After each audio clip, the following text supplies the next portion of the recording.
há poucos dias atrás, conversando com uma senhora, e aquela senhora dizendo as atitudes que ela andou tomando, né? Porque ela estava morrendo de medo de uma situação, morrendo de medo de bandido, disso e daquilo. E aí ela disse assim: minha filha fala que eu sou muito exagerada nos meus medos, né? E no decorrer da conversa, eu descobri que ela era uma pessoa muito religiosa, porque ela disse assim: olha, eu gostaria que acabasse logo essa pandemia para mim ir para a igreja e tal, né? E aí eu falei: a senhora é muito religiosa, né? É, né? Eu sou. Mas já viu, né? Às vezes a gente é tão fraco, né? A gente cai ali, cai acolá, levanta. Ainda bem que Deus é muito bom conosco. Aí na mesma hora veio aquele pensamento: ela morre de medo de situações aqui neste mundo, mas ela não tem medo de outra situação, o qual o nosso Deus nos adverte, que é muito pior, né? Então, para a nossa meditação, vamos para o livro de Mateus, capítulo 10, o versículo 28, para nós entendermos. Talvez esse seja também o teu medo sendo direcionado de maneira errada. Diz assim a palavra de Deus: e não temais os que matam o corpo e não podem matar a alma. E temei antes aquele que pode fazer perecer no inferno a alma e o corpo. Aí no 29 ele vai fazendo uma comparação.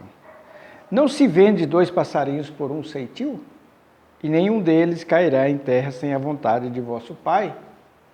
Então a palavra de Deus está dizendo assim: olha, você fica temeroso daquelas pessoas que podem te matar o teu corpo. Por que você está temeroso?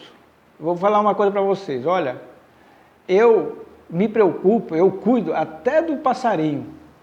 Aí ele contou que não vende 2 passarinhos por um ceitil. O ceitil era uma moeda bem desvalorizada, uma fração lá de um dinheiro que era vendido. E a palavra de Deus fala que esse passarinho só caiu nas garras de quem prendeu ele, porque Deus permitiu, né? Permitiu que ele fosse preso. Deus permitiu isso. E Deus estava observando. E para confirmar mais esta palavra, olha o que diz aqui no versículo 30. E até mesmo os cabelos da vossa cabeça estão todos contados. Então, em outras palavras, Deus está no controle de tudo nosso. Ele está vendo tudo.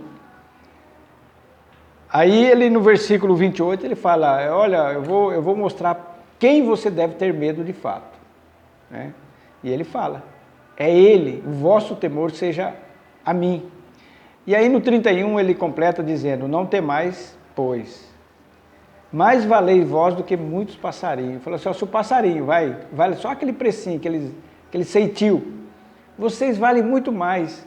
Se o passarinho eu estou a par do que está acontecendo, imagine com vocês, né?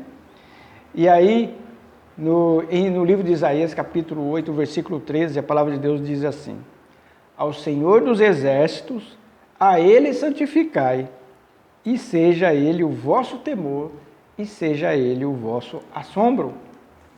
Aí aquela senhora, né, morrendo de medo da violência, mas ela, meia constrangida, falou que de vez em quando dava uma pecada, né? Aí eu fiquei pensando: a senhora tem medo do bandido, que pode só matar o corpo, mas não tem medo daquele que pode matar o corpo e jogar a alma no inferno por causa desses deslizes que a senhora faz, né? Ficou pensando. Falei: e outra, a palavra de Deus está falando para nós não temer eles. Então, por que a senhora está evitando algumas coisas? Fiquei sabendo de uma história que os bandidos, né? Eles ditam as regras. E essas regras são cumpridas à risca para aquelas pessoas que recebem as regras. E aí teve uma história de um que estava com problema no casamento e o bandido foi lá, os bandidos, né? E resolveram a questão. E ele segue à risca. O bandido só mata o corpo, ele não pode fazer mais nada, esses homens. Mas é aquele que pode matar o corpo e ainda mandar a alma para o inferno. E o corpo junto também. Nós temos uma história lá no Velho Testamento, o qual o corpo foi junto, foi uma família inteira para o inferno, na época de Moisés, né? A terra abriu e o abismo ficou e eles foram vivos para o seio da terra, lá para o inferno mesmo. Então, às vezes, os nossos medos, nós temos medo, sim, cumpre a risca, né? Mas esquece de cumprir a risca aquele que tem um poder muito maior. Nós deveríamos ter medo de pecar diante de Deus. E Ele manda falar, não tenha medo de sair, você tem que ter medo de mim, ter medo de me desagradar. Porque as pessoas fazem uma ideia, olha, Deus entende as minhas fraquezas, não é bem assim, viu? Essas fraquezas aí podem te levar a ser para consequências muito graves, pior do que você imagina. Então fica aqui a nossa reflexão para o medo errado. Você tem que ter o medo certo. Que Deus possa te abençoar em nome de Jesus.